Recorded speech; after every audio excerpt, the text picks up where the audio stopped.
સમગ્ર કચ્છ અને સૌરાષ્ટ્રમાં હવામાન વિભાગ દ્વારા 3 દિવસ માટે કમોસમી વરસાદની આગાહી કરવામાં આવી છે।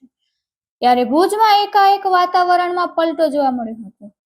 તો ગઈકાલે રાત્રિના સમયે શહેરમાં વાવાઝોડા સાથે ભારે પવન પણ ફૂંકાયો હતો।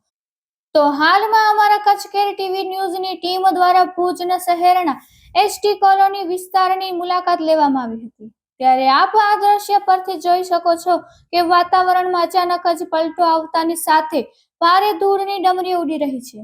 તો ક્યાંક ખૂબ નજીકનું દેખાવું પણ અશક્ય બની ગયું છે। તો શહેરમાં કાળા દબાંગ વાદળો છવાતા શહેરમાં વરસાદની શક્યતામાં ઓર વધારો થયો છે।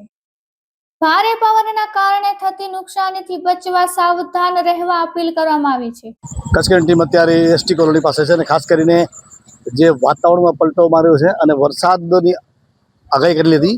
કાલે પણ રાતના તોફાન સાથે વરસાદ પડેલો, છાંટા પડેલા, અત્યારે પણ ડમરીઓ ઉડે રેતીની। આ જોઈ રહ્યા તમે જે દ્રશ્ય તમે જોઈ રહ્યા છો કે વાવાઝોડું આવી રહ્યું હોય એવું લાગી રહ્યું છે। પવન બહુ ફૂંકાઈ રહ્યો છે અને રેતીની ડમરી ઉડી રહી છે। જે વાતાવરણમાં બદલાવ આવ્યો છે એવું લાગે છે કે વરસાદ મુસળધાર પડશે અને બધી બાજુ આ બાજુ આપણે જોઈએ તો છતડી બાજુ પણ પવન બહુ જ ફૂંકાઈ રહ્યો છે। રસ્તાઓ ઉપર જેટલા પણ બોર્ડ છે એનાથી ધ્યાન રાખવું, કારણ કે નદીને લાગી પણ શકે છે।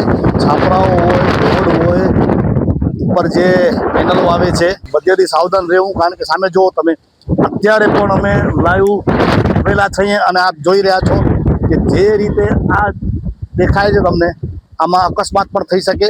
ગાડીઓ સાઈડમાં પાર્ક કરી ઊભા રહી જવું જોઈએ, કારણ કે દુર્ઘટના ન થાય એની ધ્યાન રાખવી જોઈએ।